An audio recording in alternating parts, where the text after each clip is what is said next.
Good evening, everybody. Thank you for coming to this webinar. It's going to be recorded and will be available for listening to later.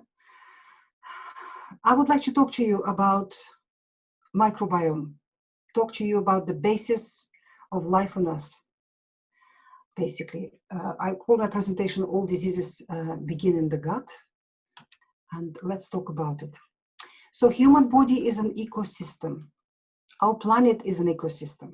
The whole planet is made out of ecosystem and many ecosystems within ecosystems. So human body is an ecosystem. We have a microbiome. You're all familiar with this concept. Gut flora is the biggest part of our microbiome. The more we're researching it, the more we're realizing that it is the key part. There are microbes everywhere in the human body. There is nothing sterile, nothing clean in the human body. We have microbial communities in our blood, in our heart, in our lungs, in our brain, in our abdominal cavity, on the mucous membrane, everywhere. Even inside our cells, we have a microbiome. We have microbes living in there. And the more we're researching this, the more we realize that about 90% of all cells in the human body are in the gut flora. So your body is just a shell, a habitat for that mass of microbes that live inside your digestive system alone. And it's a highly rich and diverse microbial community. The basis of that microbial community are fungi. Make no mistake about it. Fungi.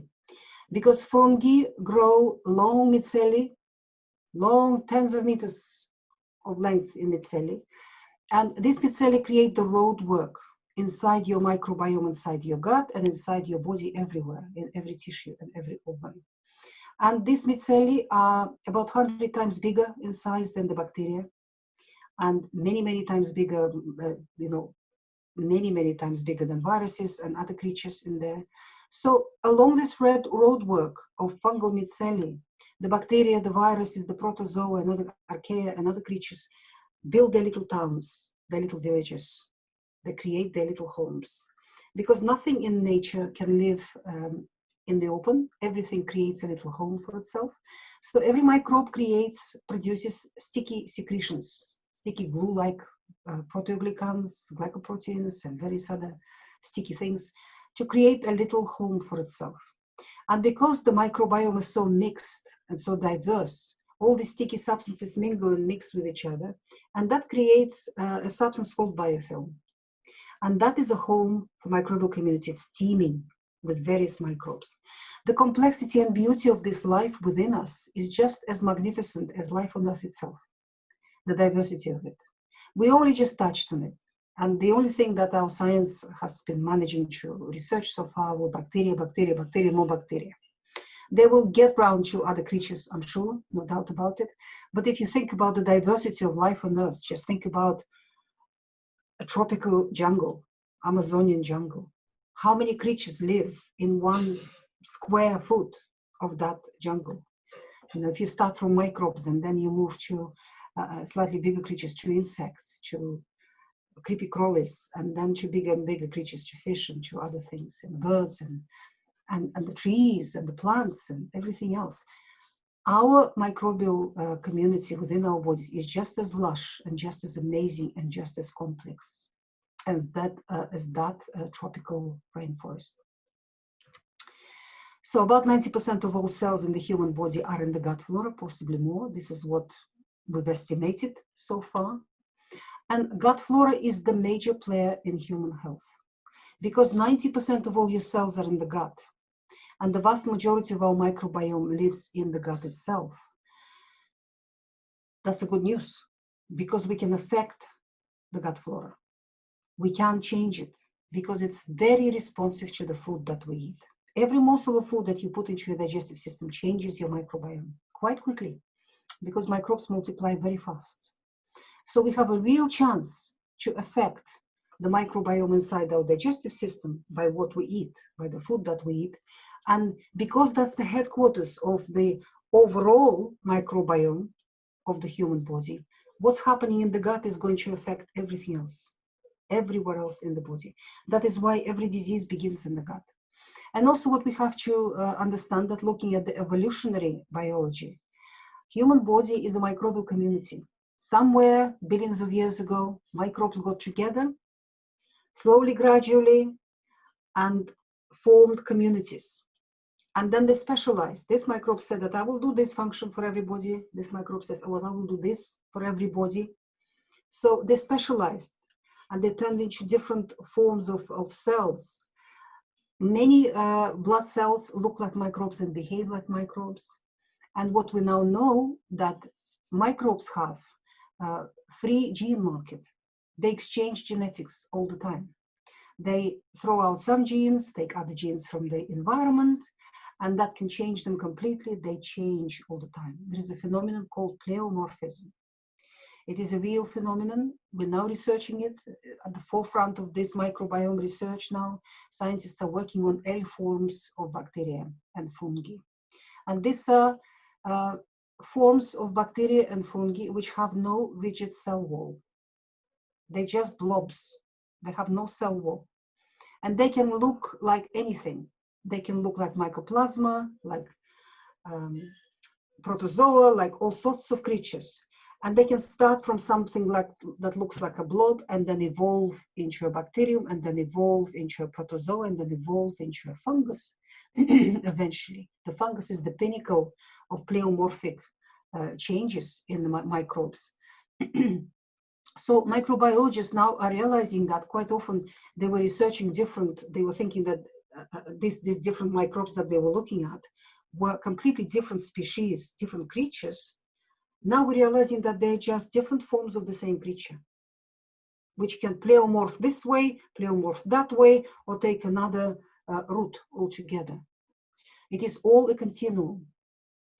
And the interesting thing is that these microbes do not just exchange genetics between themselves, they exchange genetics with our own cells. They do that, our cells can play that game too. They exchange genetics with our blood cells, with our immune cells, with our mucous cells. So the human body is just a microbial community. Yes, over billions of years, microbes who formed that community have specialized into brain cells and blood cells and joint cells or whatever cells, but they've never forgotten who they are. They've never forgotten that they were bacteria or protozoa or viruses or something else, that they were microbes to start with. And they can go back and they play this game of exchange of genetics, this free gene market. So that puts a complete new dimension into microbial world. So when we attack microbes with antibiotics or antifungals or any other anti-drugs, we need to think very carefully what we are attacking. We're attacking the very essence of the human body, because that is what we made from. We're made out of microbes. So let's come back to the gut flora, because that is the headquarters of our microbial community in the body. That's the headquarters of human body, not just the microbiome, the microbial community of the human body. It is the headquarters of the human body itself, because that's where the biggest community of microbes live, and that's where all the action happens. So what does gut flora do for us? Protection, integrity, and health of the gut. The gut is coated by this biofilm, which is a mixture of biofilms from different microbes, huge diversity of microbes, most of which we haven't even researched yet. I urge everybody, particularly my patients, not to be too scientific. Mother Nature took 4 billion years to design the human body. Every little thing has been thought through very, very carefully. Our science tinkered in its laboratories only for a few decades. What do they know? That is why, and also our scientists are marching in the wrong direction.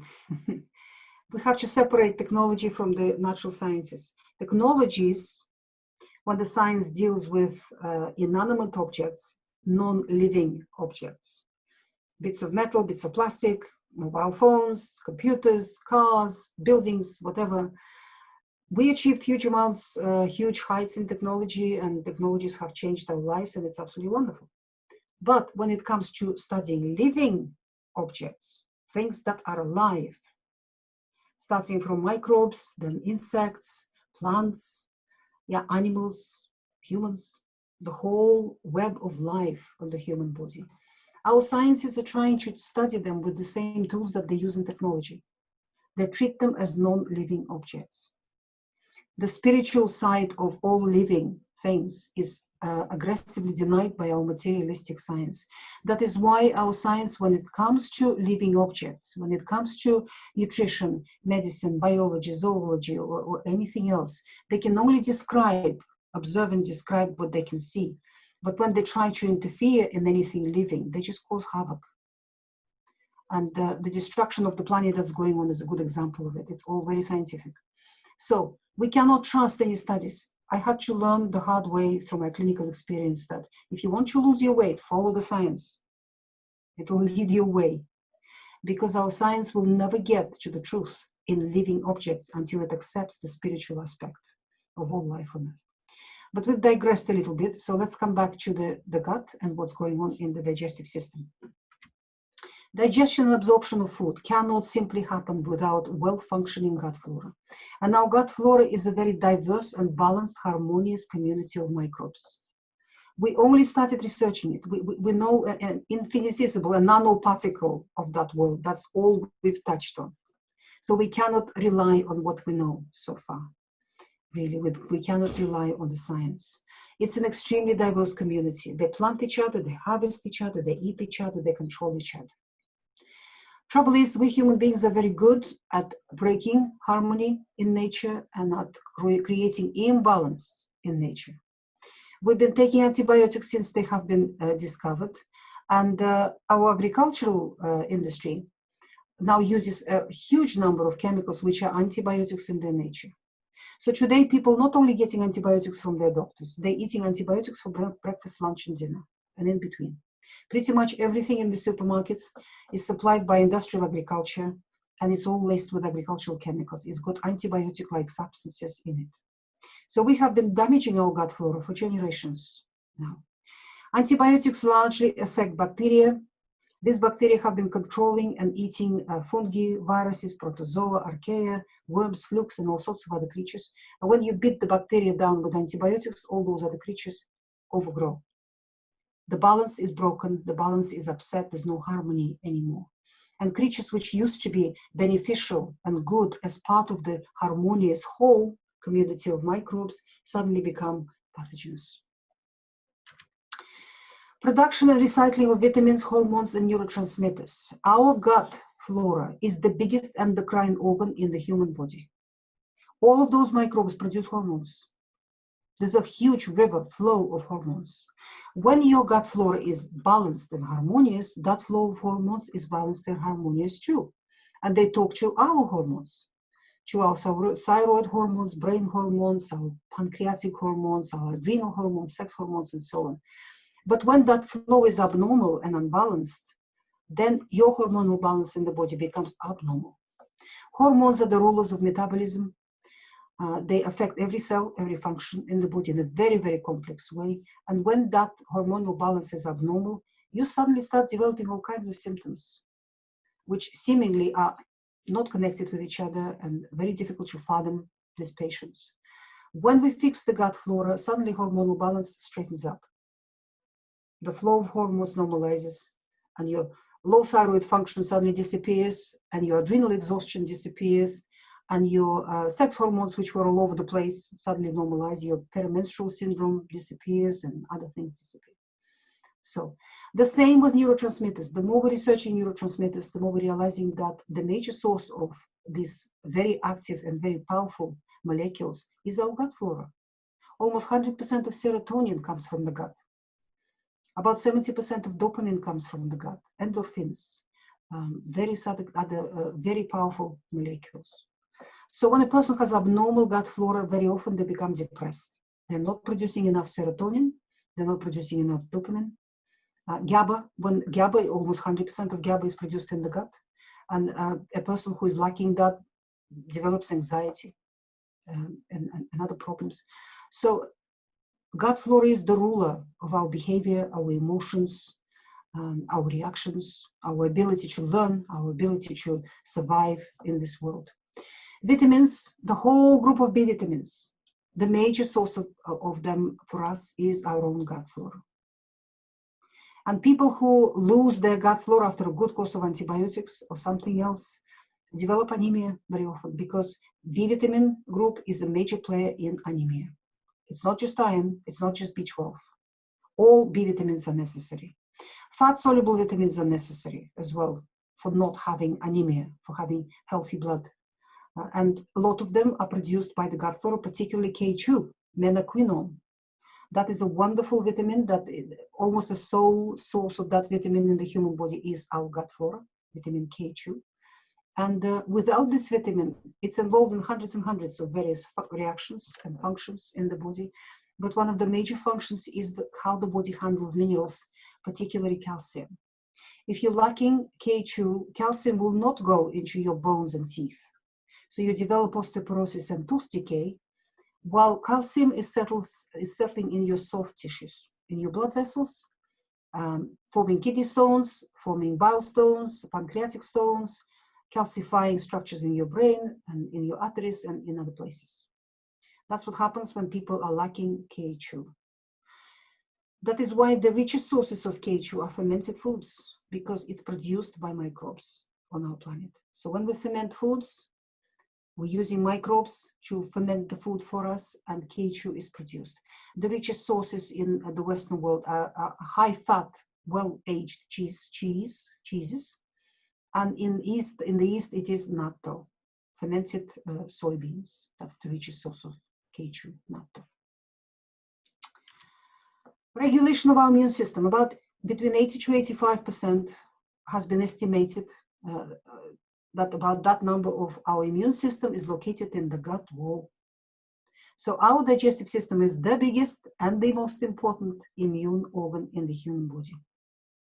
And the relationship and the conversation that goes on between the gut flora, the 90% of us, and 85% of our immune system is very tight. They work like partners together.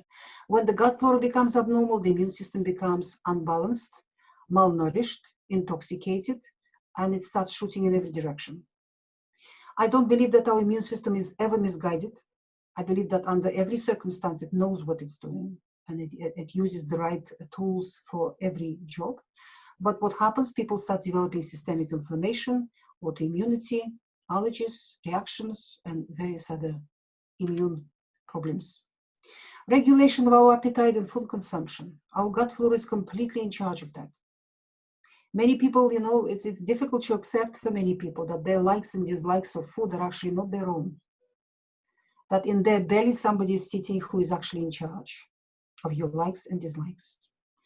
And they control the behavior around food of people, because these microbes are very clever. They eat their favorite foods that we eat, that they dictate to us to eat, and they convert them into various chemicals. But part of those chemicals, they convert into a form of endorphins, morphins, and other powerful molecules which absorb and come to the brain and give the brain a pleasure signal, so the brain wants more.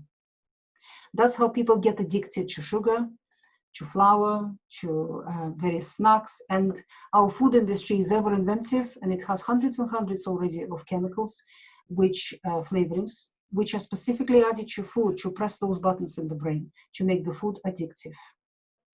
The advertisements, if you look at the inside industry magazines in food industry, you find advertisement after advertisement for these chemicals.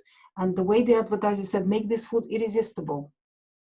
Basically make the person addicted to this chemical because they're addictive, these chemicals. Our mood, behavior, circadian rhythm are regulated by our gut flora, by our microbiome. There's a huge amount of research in this area now. And detoxification. They are powerful. Microbes can detoxify anything. They are used in bioremediation in the industry, in industrially contaminated places. They just put a mixture of microbes to clean that place up, to eat up the chemicals, to remove the chemicals. And the same happens in the human body. They're the most powerful chelators of toxic metals, for example. In their cell membranes, they've got chelators, chelating substances, grabbing hold of mercury, of lead, of aluminum, or of other toxic metals, and they would hold them until they take them out of you in the stool. So that's just one example. And they neutralize all sorts of other chemicals and other things. So what can damage our gut flora? The list is growing all the time. Antibiotics, obviously, and we're eating them now in every bite of food. if it is produced by industrial agriculture. That is why the longer you work with food, and I have been in this industry now for more than 30 years, the longer you work with food, the more you realize you can't trust anyone to produce your own food. Absolutely, you cannot trust food industry for a second. You cannot trust big agriculture for a second. Big agriculture and pharmaceutical company are one industry. It's the same companies. Monsanto, Bayer, DuPont, they are pharmaceutical companies as well as agrochemical companies. And they started with Agent Orange and with mustard gas in the First World War. And then the gases that they were used in Hitler's concentration camps. And then they re-qualified to become pharmaceutical companies and agrochemical companies. It's all the same companies. So when we eat foods produced by big agriculture, we're eating chemicals, we're eating very powerful toxins. The pill has a devastating effect on the gut flora. Steroids, other drugs, stress, poor diet, infections, disease, bottle feeding. No bottle feeding formula will ever come close to the quality of breast milk. I talk about it in great detail in my new book, Gut and Physiology Syndrome, which will come out this autumn. I will talk about it in a few minutes. And I have a whole chapter on wet nursing. We need to bring wet nursing back. That is the only hope for our babies, because our babies are sick, and with every generation, they're getting sicker. Old age, pollution, radiation, alcohol, toxic chemicals, dental work, everything dentists put in your teeth is toxic. And we're swallowing it for weeks and months afterwards. And if it is an amalgam filling, we swallow it for the whole life of that amalgam in your tooth. And all of that accumulates in the mucous membranes of your esophagus, of your stomach, laying the ground for abnormal flora in those areas, and for gastritis, esophagitis, eosinophilic esophagitis and gastritis, because eosinophiles are involved in dealing with mercury and dealing with all this toxicity accumulating in the mucous membranes. And dentists are a great source of all of these illnesses in the world, conventional dentists. So where does the gut flora come from? We thought for a long time that the baby was sterile until the baby was born. Now we know better. Now we know that there is a microbiome in the placenta, in the uterus, in the ovaries, in the fallopian tubes, and in the abdominal cavity of the woman. So the baby starts acquiring flora as soon as the baby's little digestive system is formed during the fetal development. The baby starts swallowing liquids in the mother's womb and getting placental flora and uterine flora. And this flora actually is responsible for the ability of the woman to conceive in the first place. Women who have abnormal uterine flora can't conceive. They have miscarriages and they have infertility. That is associated very strongly with abnormal uterine flora and flora in the ovaries and fallopian tubes. Placenta has a rich microbial flora, and so the baby starts developing bodily flora in utero. Then a major acquisition of gut flora happens during birth, when the baby goes through the birth canal, if the baby is born naturally. And the birth canal flora is now provides the baby with the flora from both the mother and the father. The mother, her gut flora comes out of her bowel and populates her birth canal. So that's how the mother passes her gut flora to the baby at the moment of birth. The father's gut flora comes out of his bowel and populates his groin, and he shares gut flora with the mother on a regular basis through sexual contact. So that's how mother and father both are meant to pass their gut flora to the baby at the moment of birth. It's a beautiful process.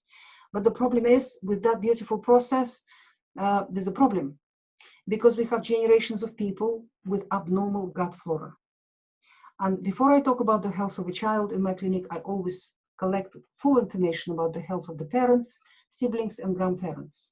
And a typical picture has emerged from all that information of thousands of patients. If the grandparents who were born before the war, let's say, Second World War, and they acquired good gut flora from their parents. Then they had a couple of courses of antibiotics in the 50s and 60s, which damaged their gut flora a little bit. And then they passed that slightly damaged gut flora to their children at the moment of birth. Then their children grew up in a very different world. They grew up with antibiotics, which were prescribed to them for every cough and sneeze. That's where the food industry started appearing on the planet. That's where the industrial agriculture started appearing on the planet. So more and more antibiotic-like chemicals were in every bite of food that these children were eating.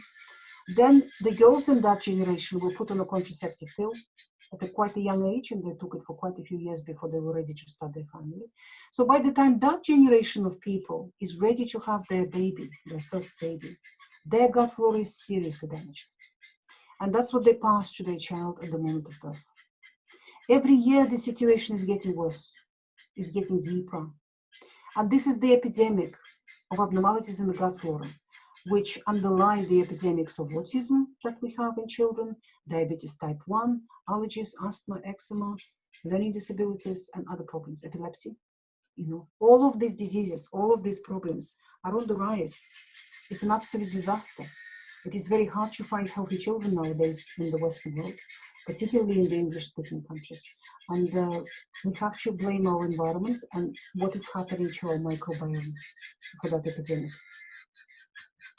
So both parents are a source of bodily flora for the child. C-section babies, research shows that they have lower diversity of microbiome in their gut. They're lacking bifidobacteria in particular, and that predisposes them to allergies and to various other problems later on. Breast milk is a major influence on the gut flora because it provides the right food for the right kind of microbes to flourish in the gut.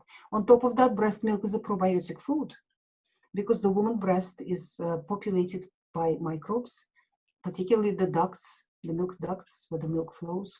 So it is a probiotic food in itself. Weaning brings the gut flora closer to the adult state because, again, food has an immediate effect on the composition of the gut flora. Of course, all of this research, we have to understand, has been done on stool, on what comes out of the human being, which is flawed because the real gut flora lives on the walls of the digestive system.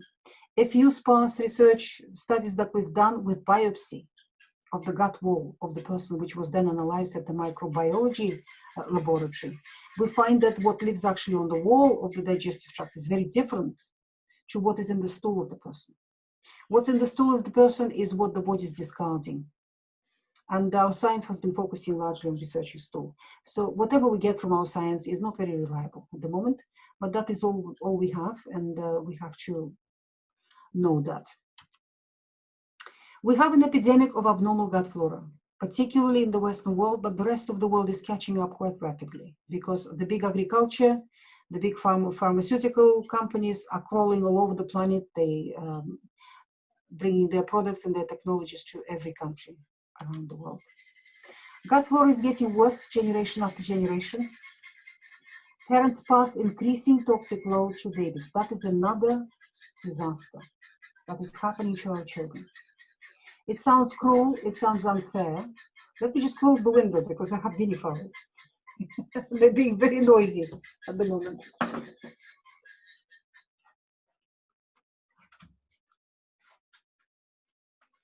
They're beautiful birds, but they're guard dogs.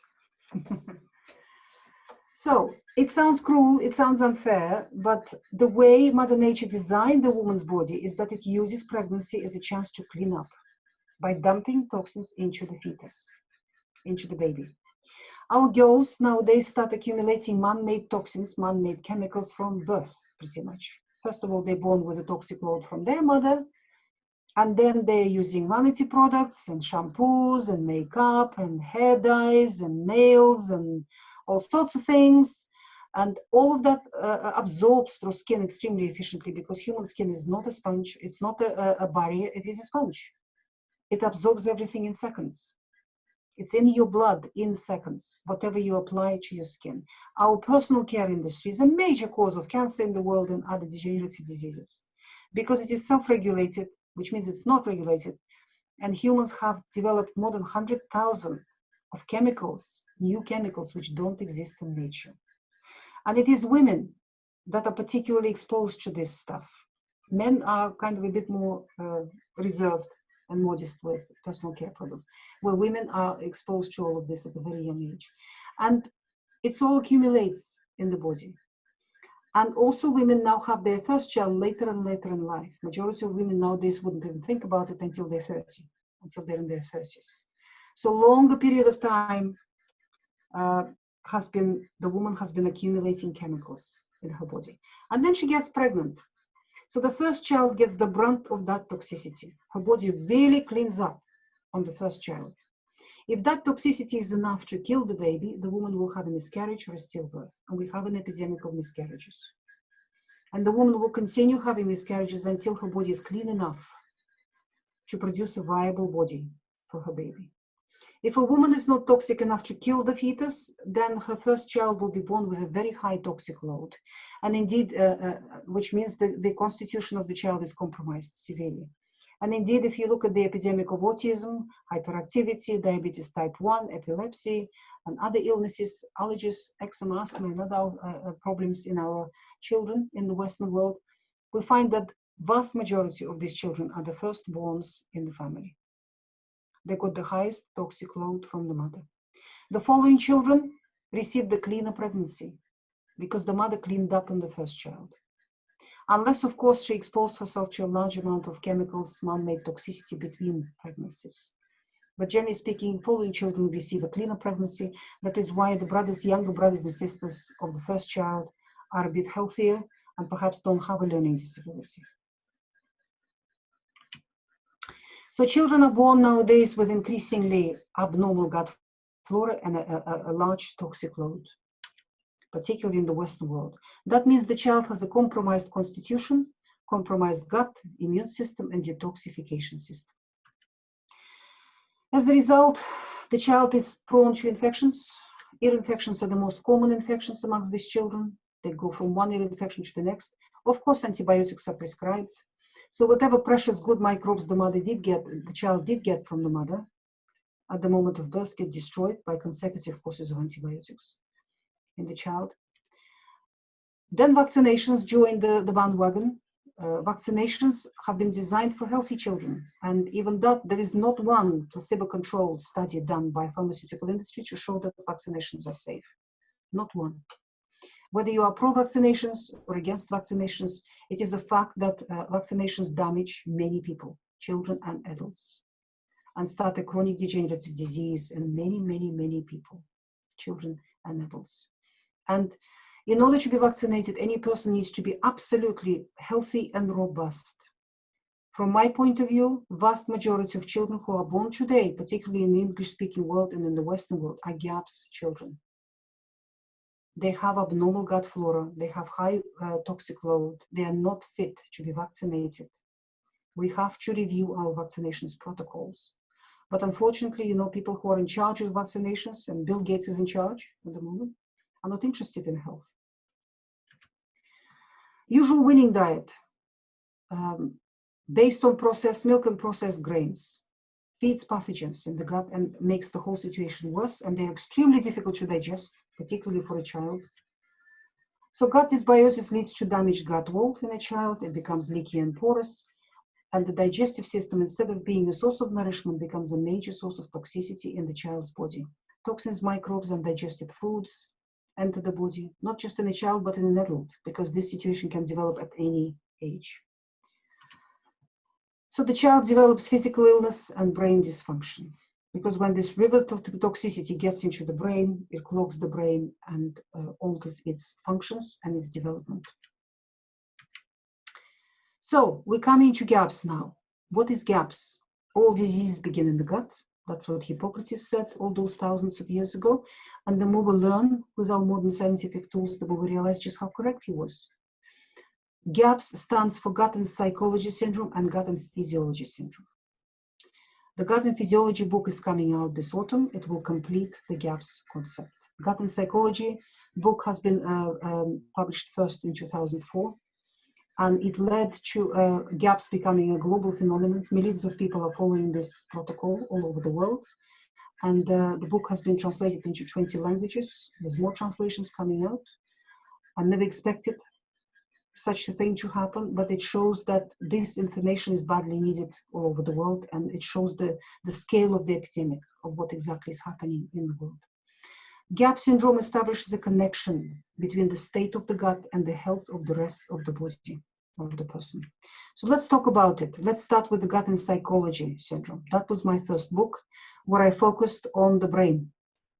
This river of toxicity coming out of the gut hits the brain, accumulates in the brain, and what happens to the person in that situation. Let's start with the child.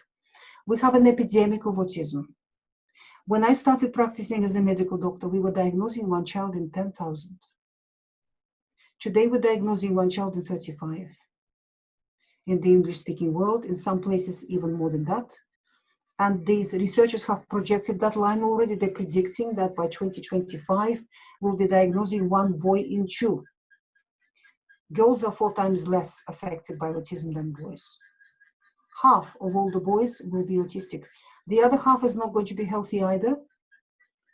They will have ADHD, they will have asthma, eczema, epilepsy, schizophrenia, and various other problems. So there will be no healthy children at all. What happens with autism? I have explained it many times, and maybe people have already heard my explanation. This vast majority, probably 100% of modern autistic children were born with a perfectly normal brain. These were perfectly normal babies.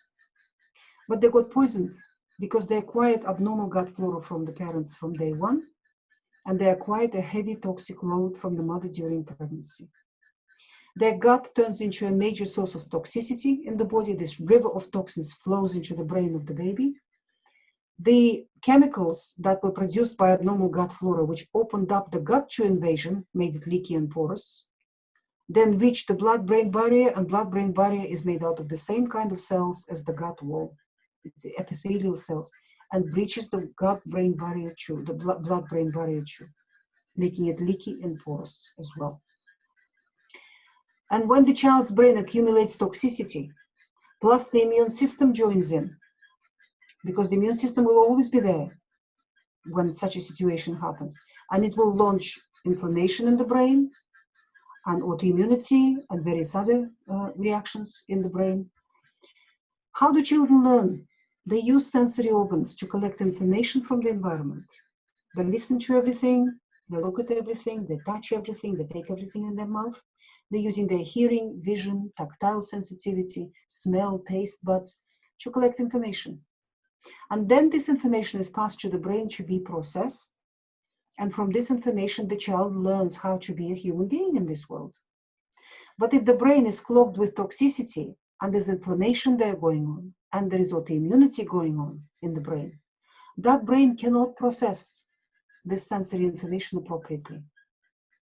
All the information coming from the sensory organs turns into a noise, into a mush in the child's brain, and the child develops autism as a result. If the level of toxicity is different, or mixture of toxins is different, the child may not become autistic, but may become hyperactive, attention deficit disorder, or dyslexia, or dyspraxia. But majority of these children do not fit into any diagnostic box. They have a little bit of autism and a bit of ADHD and a bit of this and that and the other. None of it fits into anything because our diagnostic boxes are purely descriptive. They do not really help the child, and they do not include in themselves what we should do with the situation, how to help the child truly. So doctors take a long time to give them a diagnostic label. What I tell the parents, don't wait for any label, because the label is not going to help your child. Start the GAPS nutritional protocol, because the GAPS diet will heal and seal the gut wall. We rebuild the gut wall. We build it anew. We build a new gut wall for the person with the GAPS diet, with the GAPS nutritional protocol. And once that happens, once the gut wall seals itself, that river of toxicity stops coming to the brain, and the brain cleans up. And at that point, the child wakes up, comes out of this toxic fog, and is able to learn, and it's able to develop appropriately. The younger the child is when this situation happens, the quicker the children recover, and the more fully they recover. Because the longer the child is sitting in that toxic fog, with the brain being bombarded by toxicity, and being inflamed, and being under autoimmune attack, the more physical damage is inflicted upon the brain, and the more ingrained the disorder becomes in the child. So the younger the child is, the quicker they recover, the more fully they recover.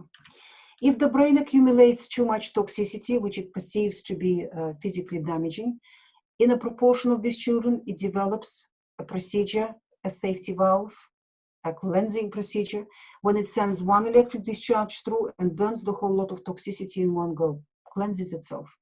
And that's an epileptic seizure. The last thing these children need is another toxin in the form of anti-epileptic drug added to the mixture of toxicity in the brain. What they need is the diet. There are some dangerous forms of epilepsy when a child may have 10-15 gram seizures a day. That can kill the child. So of course, you have to suppress that activity. Medication is needed. But vast majority of children are not in that category. Vast majority of children had one seizure and then no seizures for many months. And yet they put on anti-epileptic medication. I have lost count of loving parents who call their child a zombie on anti-epileptic medication.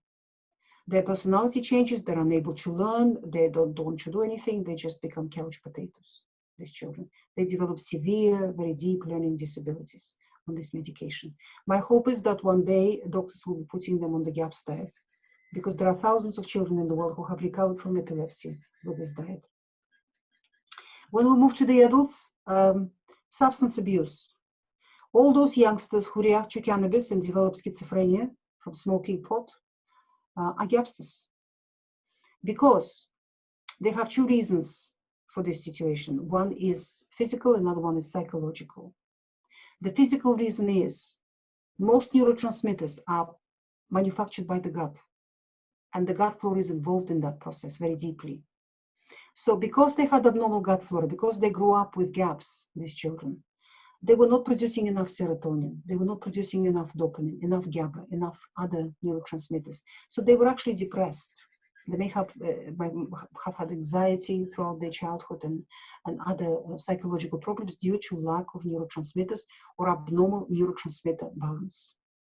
In order to be happy, we have to have a fountain of neurotransmitters for them to hit a certain ceiling in the brain. That's what gives us the joie de vivre, you know, this exhilaration, this feeling of happiness. And these children never experience that until they take their first dose of cocaine, or they smoke cannabis, or they do something else like that. And that is for the first time they experience this joy of life. And they realize that's what life is about. And of course, they want it again. That's where the physical dependency comes in. The drug only gives this fountain for a few minutes and then takes the person even deeper into deficiency in neurotransmitters. So these youngsters get hooked on very, very quickly. Psychologically, they usually spend their childhood not being diagnosed with anything, but they're not quite functioning. They're dysfunctional. They may have dyslexia, they may struggle with academic achievement, they may struggle with sports, and their social skills may not be so good. So they're bullied, they're very often bullied at school, and it's difficult for them to make friends. So when they grow up and become teenagers, they would do anything to attract attention and to have friends, to have girlfriends, boyfriends, to be invited to parties, to be wanted. And taking drugs is a dangerous, reckless behavior which attracts attention. So that is a psychological reason for why attention-seeking behavior, why many youngsters take this path. In order to help them, we have to heal the gut. We have to change the gut flora in the person. So it starts producing normal amounts of serotonin and normal amounts of dopamine and other neurotransmitters. And it will take time. So that is the basis that has to be done in order to help these people. The same with depression. Not enough serotonin, not enough dopamine. That's where depression is. That is what depression is. Eating disorders. I have a chapter on eating disorders in the first GAPS book, in the Gut and Psychology Syndrome.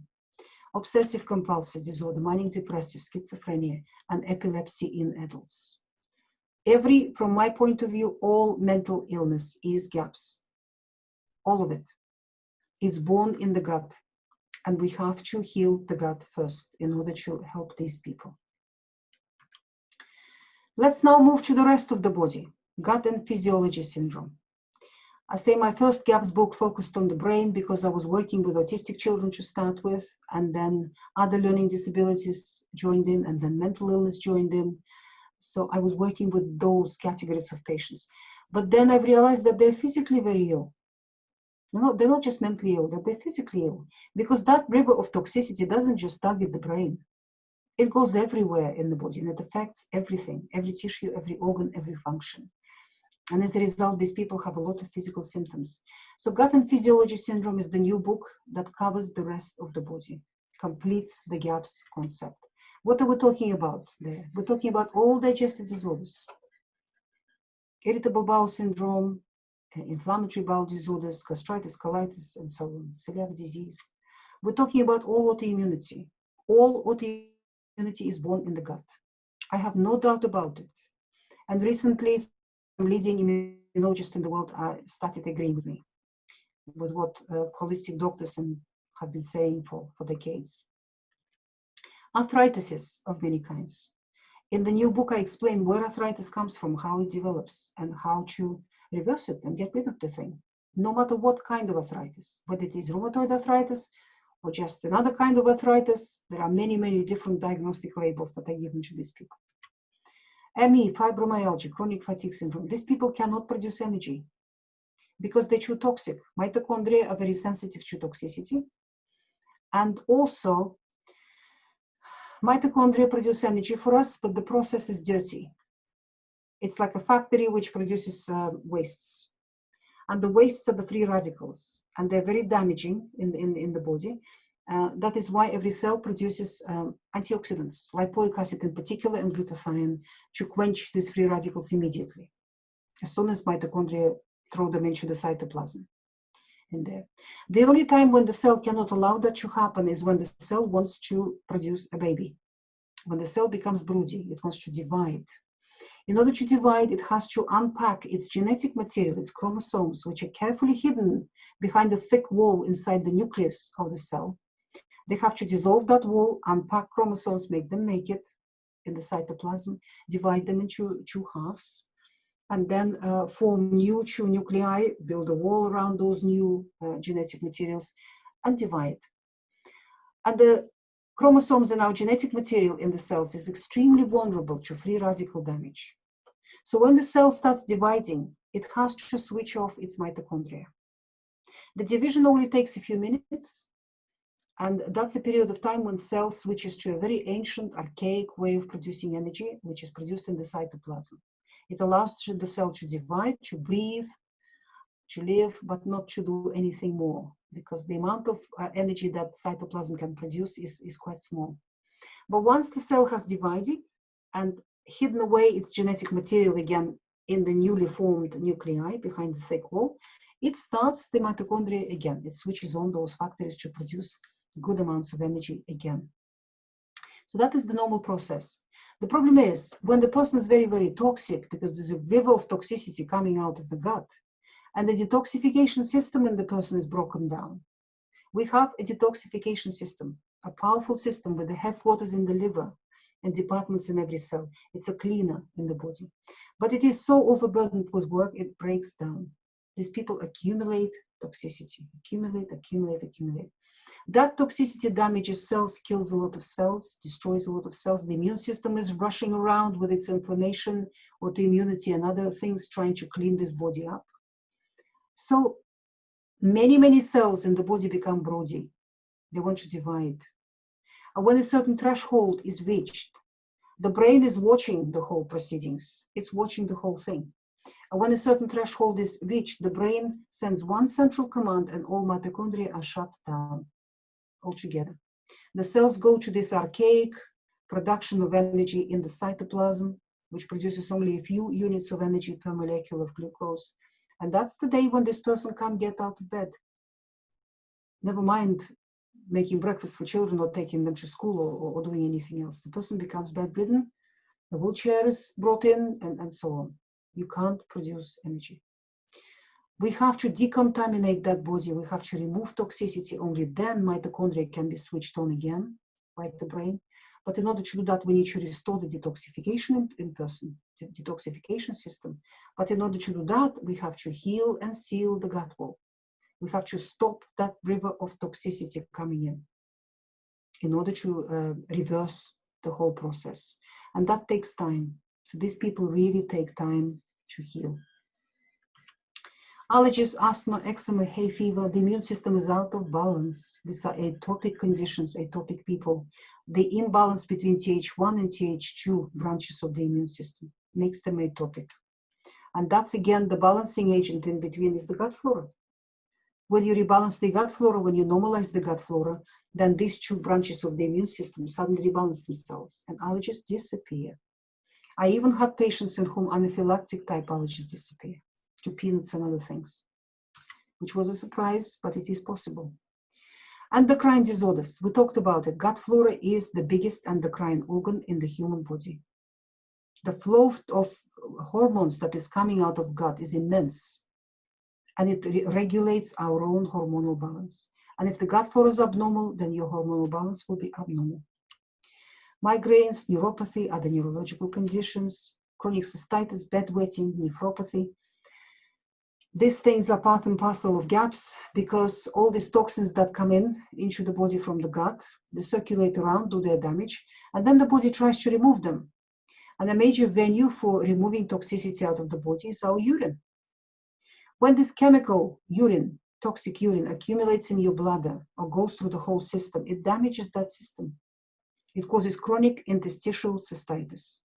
The doctor takes a sample of urine, looks in the, in the laboratory, finds no infection, says, well, you can't have cystitis, because our mainstream doctors are not familiar with this particular condition. This is a chemical cystitis. This is not microbial cystitis. This is not an infection in the bladder. But the infection can join in any time, because when you have inflamed bladder, inflamed mucous membranes already damaged, the infection can join in, particularly in women, because urethra is very short in women. It's a short way for the infection to rise up to that area. And also bladder has its own flora, its own microbial flora, and it becomes abnormal in a person in whom urine is removing huge amounts of chemicals from the body. When the person is deep asleep at night, in a deep stage of sleep, the bladder will accumulate a small amount of this acrid, burning, toxic urine.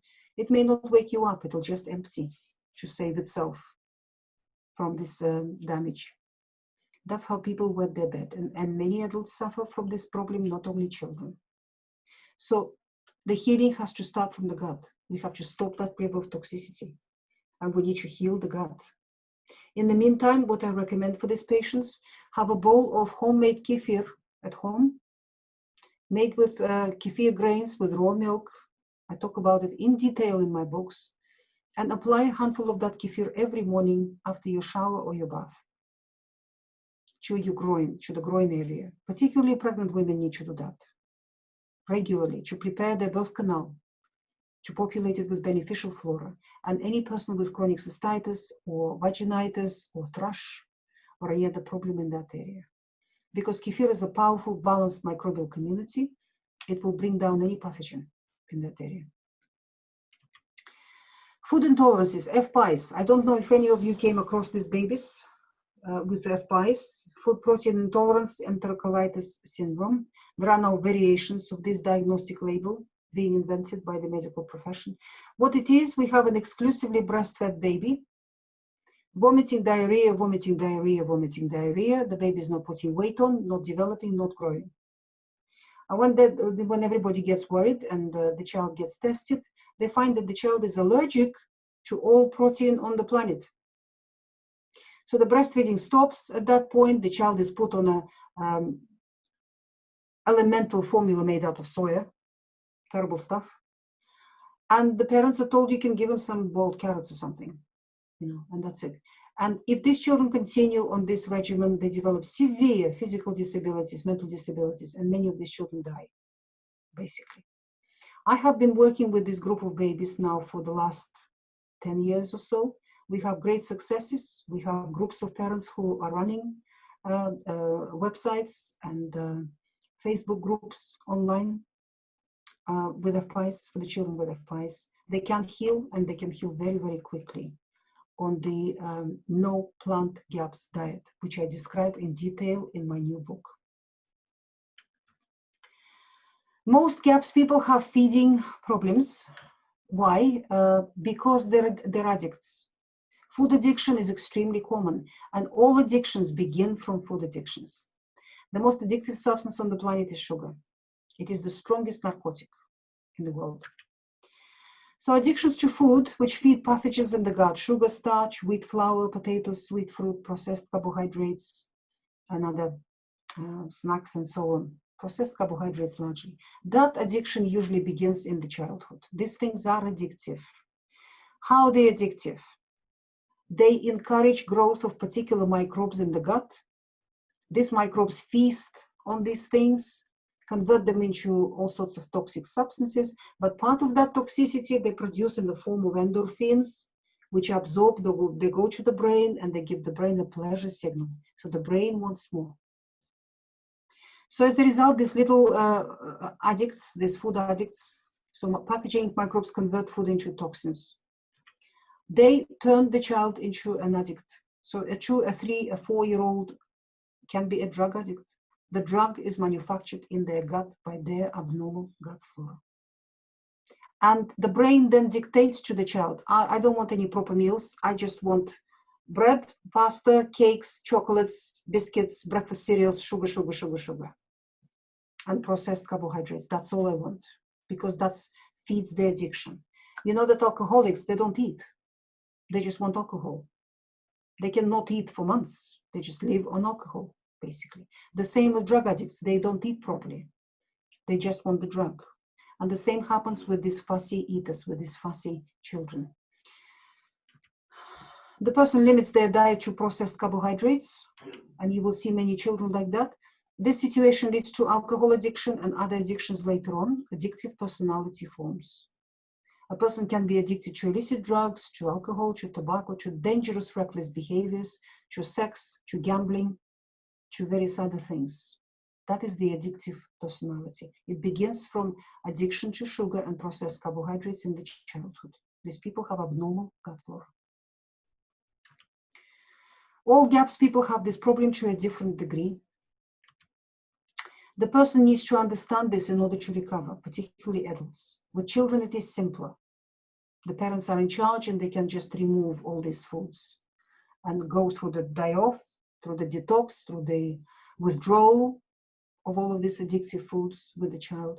But with an adult, it is much more difficult. The adult, for any alcoholic, for any drug addict, the healing must begin with this person admitting to themselves and to everybody else that I am an addict. I am addicted to alcohol.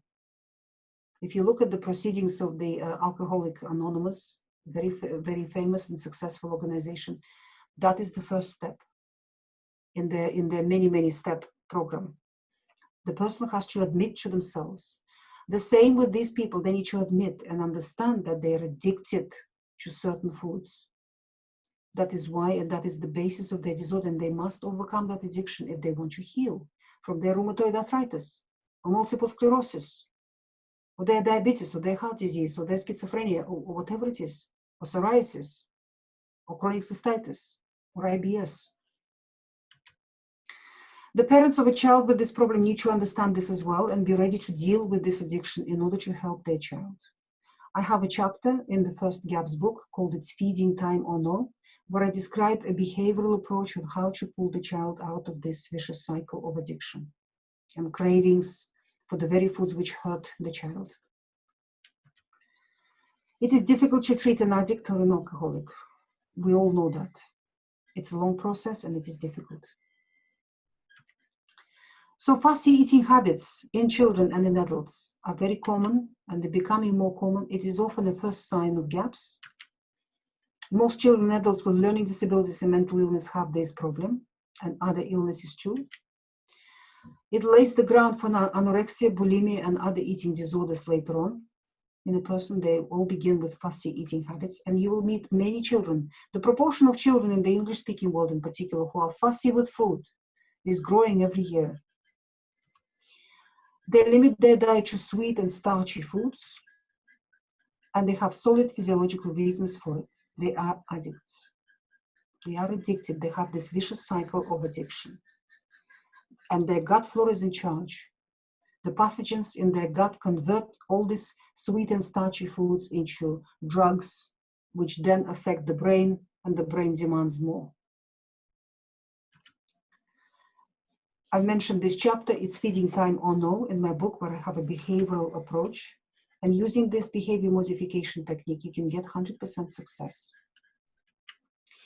So how do we treat gaps? What is the treatment of gaps? With the GAPS nutritional protocol. It has been in use in many countries for 20 years now, effective in treating mental and physical illnesses in children and adults. More than 2,000 certified GAPS practitioners around the world. I have been training practitioners to become certified GAPS practitioners. We have more than thousands around the world now.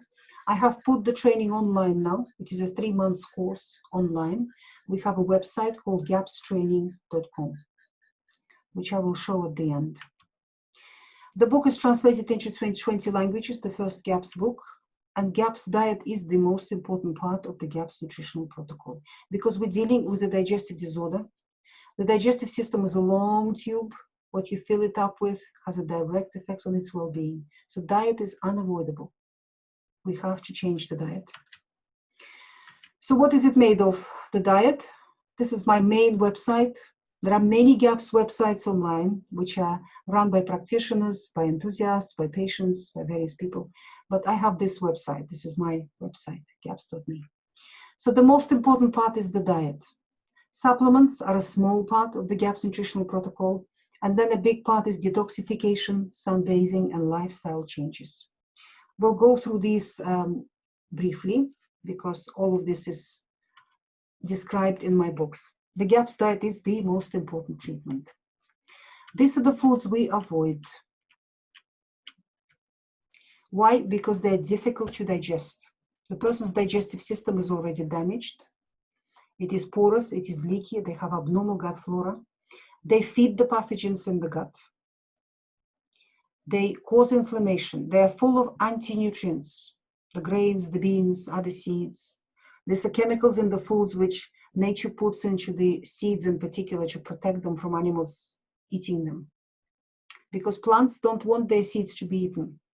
These are their babies, they want them to grow. That's why plants equip all their seeds. Every plant equips its seeds with these chemicals, anti-nutrients. These are enzyme inhibitors, lectins, phthalates, salicylates, and all sorts of other chemicals. We only just started researching them. And they're specifically designed by the plant to damage the digestive system of an animal that eats this seed. When my grass goes to seed, my cow wouldn't eat it. She just looks at me, she has this disgusted look on her face, and she wouldn't eat it. Because she knows that it will make her sick. It will make her rumen sick. So we have to remove all of these foods long enough to allow the gut to heal in a person. So what do we actually eat? These are the recommended foods. All meats, cooked from fresh or frozen. Animal foods, meat, fish, eggs, and dairy are the easiest for the human digestive system to digest, to metabolize, and they are the best foods for building our human bodies, for building the physical frame that we live in, the physical body. So all meats cooked from fresh or frozen. What we have to understand here, what people in the Western world understand under the word meat is not what people understood for thousands, for millennia, all over the world in traditional societies. Because when you grow your animal yourself and then you slaughter that animal yourself, Western people, because they just go to the butcher and the butchers dice and remove everything, it's just a pure muscle. That's what people in the West understand under the word meat. They think it's a pure muscle of the animal with everything else removed. But if you killed your own animal and you look at that big carcass in front of you, the pure muscle in it is only a small proportion, maybe 10% of the animal, maybe 20% of the animal is pure muscle, the steak, the pure muscle. The rest of the animal is connective tissue, joints, bones, skin, ligaments, fascia, chewy bits, all of that. In a traditional society, no person would even dream of throwing all that away and just cutting out a few pure bits of muscle and eating that. Absolutely not. Vast majority of the animal is the connective tissue. There's bones and joints and whatever. And so people cooked all those bits, and that's what they call meat in traditional societies. And the connective tissue needs to be cooked low and slow and for a long time. It isn't a steak that you do 3 minutes on each side. You have to do it low and slow and for a long time, and most of it needs to be cooked in water in order to unravel tough proteins in it, particularly collagen. Because if you look at your human body, vast majority of it is connective tissue, just like the body of the animal. Most of it is collagen, tough elastic protein that holds the human body together. And this collagen is renewed all the time, because every cell in the human body only lives a short life, and it becomes old and worn out and tired and dies, and a new baby cell is born to replace it. In order to give birth to trillions of baby cells in the human body, building materials are required. And vast majority of those cells belong to the connective tissue of the human body. Collagen is required. So all those bits that our butchers do not give us to buy, which are removed and then sent somewhere, I don't know what they do with it. Apparently our abattoirs sending huge lorries full of organs and heads and tails and feet and other connective tissue to some incinerator in Devon, where it's just incinerated, the most nourishing parts of the animal, because nobody wants it in Britain, and nobody wants the organs in Britain. And people are depriving themselves, they're depriving their bodies of the most nourishing substances that every human being should be consuming for breakfast, lunch, and dinner, and which people in traditional societies have been consuming for millennia. And that's what sustained humanity. We need to make meat stock from this connective tissue, from a good chunk of bone with all the soft tissues on it, nothing diced and removed, with the muscle in it, whatever's muscle in there, with ligaments, with fascia, with skin, with everything in there. And you boil it in water, salt, pepper, spices. You can add a few vegetables if you want, for a few hours until all these soft tissues become soft and you can chew them. And then you make a soup with the stock that results from it. It's called meat stock. It's beautiful. And it is a staple of the GAPS diet. That's what we eat a lot of every single day. That is a staple. Not bone broth. Bone broth is a completely different thing, and we do not use the bone broth in the GAPS diet. We use meat stock. And that is what I'm talking about. A chunk of the animal, of the carcass of the animal, when nothing has been removed, nothing's been diced, the butcher hasn't been close to it. You just cut here, here's the piece. Everything's in it, particularly the bone, the joints, and everything else. And then you cook it in water with salt, pepper, and spices for a few hours, and that makes a beautiful meat stock. And this meat stock will have collagen, gelatin, glucosamine, all the beautiful substances that your carcass is made of, your body is made of, the connective tissue of your body. And then you eat all the soft tissues of the bones, and you bang the bone marrow out, and you return it into the bouillon. Everything should be eaten. Organs of the animal are absolutely essential to eat. Fish, the same. Fish must be descaled. I have never seen anyone anywhere in the world eating fish not descaled until I came to Britain, where people just throw away the skin. The most nourishing part of the fish is the skin, the fins, the head, and what's in the head. People throw it away. They don't even descale the skin. Fish must be descaled. And then all that skin and bones and head and fins and the rest need to be boiled to make meat stock, fish stock. It is an absolute medicine for your carcass, for your physical structure, for your connective tissue in the body. None of it should be discarded, it should be eaten. Organ meats. Liver is 100 times richer in nutrition than a muscle of any animal. Liver needs to be consumed every day, regularly, particularly for people with anemia and for any person with any kind of nutritional deficiency, particularly deficiencies in B vitamins. Liver is rich in vitamin C, in folate. You can live without plants altogether if you eat liver on a regular basis, because it will provide you with everything a plant would provide you with. All those isolated nutrients that we think only come from plants. Vitamin C comes from liver, and adrenals are, particularly adrenals of the animals, are the richest source of vitamin C, richer than lemons. Good quality eggs, and I'm talking about pastured chickens. Chickens eat a lot of grass. Where do you think the yellow color comes from in an egg? It comes from the grass, carotenoids in the grass that the chicken eats, the grass and vegetation that the chicken eats. Where do you think color comes in the eggs in the supermarket from? From a chemical synthetic dye that is added to the chicken feed for these poor unfortunate chickens. They never see grass. Of course, the quality of that egg will be very different to the quality of an egg from a chicken that is running around free on pasture, eating herbs and grasses. And she will dig there and find her own meat, all her own protein, because she eats a lot of worms and grubs and slugs and other creatures. She finds her own meat on the pasture. So chickens must be on pasture, under the sunlight. Then their egg yolks will have vitamin D in them. It's a very good source of vitamin D because the chicken was in the sun. But if a chicken is locked up in some cage, never sees the light of day, lives under artificial light and eats artificial food, then of course the quality of the eggs that she will be producing will be very, very different. And that's the kind of eggs you buy in supermarkets. Non-starch vegetables, because starch is difficult to digest. It's indigestible for the human digestive system. Most starch, indigestible. And it damages the digestive system, and it's perfect food for microbes. If your gut is dominated, if you have a healthy, balanced gut flora, dominated by beneficial species of microbes, then starch will feed these microbes and make them healthy and stronger, and you become healthier yourself. But if your gut is dominated by pathogenic microbes, then those pathogens will feast on the starch, and they will become big and strong and healthier, and they will make you very sick as a result. That is why starch, fiber, and fructooligosaccharides, inulin, and other prebiotics are not good for GAPS people. Okay, all ripe fruit, including dried fruit. How are we doing with time, Philippa? Hi, sorry, I was muted. It is 20 past, so 10 minutes-ish. Okay, 10 minutes-ish, okay. So nuts and seeds, fermented foods are a huge part of the GAPS diet.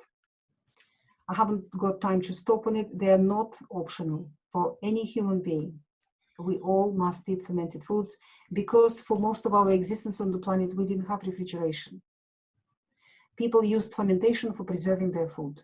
And everything can be fermented. Any food, meats, fish, eggs, even eggs are fermented in China. There are recipes where Chinese ferment eggs. All vegetables, fruit can be fermented. Anything can be fermented. So because people used fermentation as a major preservation tool for food, they've been eating fermented foods for breakfast, lunch, and dinner all year round, mostly. And since the advent of the food industry, we stopped doing that. We are depriving ourselves of something that is built into our physiology. We must have fermented foods and we must bring it back. And cold extracted honey, that is the sweetener we use in the GAPS diet. Also dried fruit. Meat and fish stock, we've talked about it. This is a that is a staple in the GAPS diet. Fermented foods are a staple. And natural fats. The most appropriate fats for human physiology are animal fats, not plant oils, animal fats, the most appropriate. And of course, everybody were asking me the same question, so I've written this book about heart disease, where I explain where it comes from and what actually causes it, because it isn't fat and cholesterol. This book is fully referenced, but it's written in an easy to understand way, so please read it to understand the whole issue. So GAPS protocol. With supplements, we keep supplements to a minimum. We reduce general toxic load. Sunbathing is absolutely essential for these people. Swimming in natural waters is essential. Walking barefoot when possible, because human body is an electromagnetic machine. Our planet is the big magnet, which we must connect to. And if you have shoes on yourself all the time, you are not connected. Obviously, you have to walk on somewhere where the ground has not been contaminated by the industry, not in the city. Of course, you don't walk barefoot in the city. You have to walk barefoot on clean grass somewhere, outside, in nature, on the beach. Reduce electromagnetic exposure, difficult in our modern world, particularly with 5G being launched in all the cities. And GAPS protocol restores the detoxification system in the person. So toxic metals and other toxins are removed naturally. We haven't got time to go into details, but my books will provide you with the details. This is my first GAPS book. I'm sure many of you have come across it already. This is the second GAPS book that is coming out this autumn, Gut and Physiology Syndrome, where I will cover all digestive disorders, all allergies, all autoimmunity, all disorders with fatigue, neurological disease, hormonal problems, and all sorts of other problems are covered in there. This book is quite big. It's much bigger than the first book, and it should come out in October in print. This is a book that basically has testimonies, 52 testimonies of people who recovered from various illnesses with the GAPS nutritional protocol. It gives people hope. It's basically case studies, this book. We have confusion about vegetarianism. I would like to finish my presentation with this. We live in a world where pro-vegetarian propaganda is very strong already, and it's getting stronger. This propaganda is coming from Monsanto, Bayer, and DuPont. Because for these companies, they make their profit on growing plants. Producing animal foods is unprofitable and troublesome for them. So it is within their commercial interest to make the whole planet vegan. So some choose this lifestyle after discovering how industrial agriculture treats animals and birds. Some believe that this is the healthiest lifestyle. Some do it for emotional, religious, and political reasons. Some believe that they're saving the planet. Nutritional science adds to the confusion with all its misinformation. But doctors see more and more young people damaging their health and destroying their lives through veganism. And I'm one of those doctors. I was getting all these anorexic girls in my clinic and young people with bipolar disorder and other psychiatric problems who became ill because of vegetarianism. Before that, they were perfectly healthy, young people. And that spurred an intense interest in this subject. So I started researching this, and the first thing I've discovered that there are no scientific studies that we can rely upon or trust in this area. All of them were done by pro-vegetarian lobby, particularly China study. That is the biggest lie in the world. You cannot trust any of these studies. So that made me look at the basic sciences, the science of zoology, biology, physiology, biochemistry, and clinical experience. And based on all of that, I have written a book called Vegetarianism Explained, where I explain how the human body handles animal foods and how the human body handles plants. Where does this propaganda come from, and what is the truth for our planet, and for the human health and for everything else with vegetarianism. So this book basically is a very important read for all those people who are considering the plant-based lifestyle. They need to have the facts before making such a life-changing decision. These are my websites. I have a blog called drnatasha.com where I put new announcements and new things. My main website is gaps.me. I will be adding gut and physiology syndrome to it. I will be working on updating it. And we have now gapstraining.com, which has been going on for 2 years now. And it's very, very successful. We have a 3-month training course for practitioners, nutritionists in particular, who become certified GAPS practitioners. We have a very active postgraduate portal for these people. We have monthly webinars going there. We're one there with fantastic speakers. We're going to have the first GAPS online conference next January. And you will find all the information on this website. And we have a second course that we have launched last year, which is called GAPS Coaches. And these are people who are not practitioners, who are not professional people, but they're people who went through the GAPS nutritional protocol with their families and who have a huge amount of experience. So it's like doctors and nurses. The practitioner is the doctor and the coach is the nurse. So these coaches will be hands-on people. They are already hands-on people who can come into the family of the person, help them to shop, help them to cook, help them to deal with a fussy eater, help them to deal with daily problems in there, because they have that experience and they know how to work with these patients. So that is a second course that has been going on now for a year, and it's very successful. We're launching another course next year for the patients themselves, where they can take a year learning about the GAPS diet slowly and gradually. And there will be other courses. We're planning to do a course for GAPS chefs, to train chefs in this protocol. So please have a look on that website. There is a lot of interesting information there. Thank you very much for listening. Thank you so much. That was really, really good. I do have one question that's come in. Please, could you tell me if you know of a connection with balanitis and the microbiome and any treatment recommended? Balanitis. Mm. Well, the male organs, the male sexual organs are very responsive to steroid hormones, particularly estrogens in the body. And our gut flora produces an awful lot of various hormones. And estrogens can become quite high and they're out of balance. Different forms of estrogens, you know, estradiol can be too high, estriol can be low, and other parts of the whole balance is out of balance. And that stimulates all sorts of problems in that area. And with balanitis also people can have abnormal flora in that area. Abnormal microbial flora, which also responds to hormones quite actively. So I would use, I would try the GAPS nutritional protocol because it straightens up a lot in the body. The whole hormonal balance gets rebalanced in the person and normalized, and a lot of things suddenly disappear and start functioning normally. And topically on any areas of the skin in the groin, I would use kefir. Create proper skin flora, proper flora on those mucous membranes and on the skin. Use it daily, just a small handful, and you'll be surprised how things will start changing. Okay. Lovely. Thank you so much. I don't know if anyone else has a question they want to ask before we say goodbye. But I'm happy for anyone to email me anything afterwards. Thank you so much, Dr. Natasha, for your time. I really appreciate it. And I'll send you the link of it when I put it online. Okay. Thank you very much for listening. All right. Thank you very much. Bye. Thank you. Bye-bye. Bye-bye.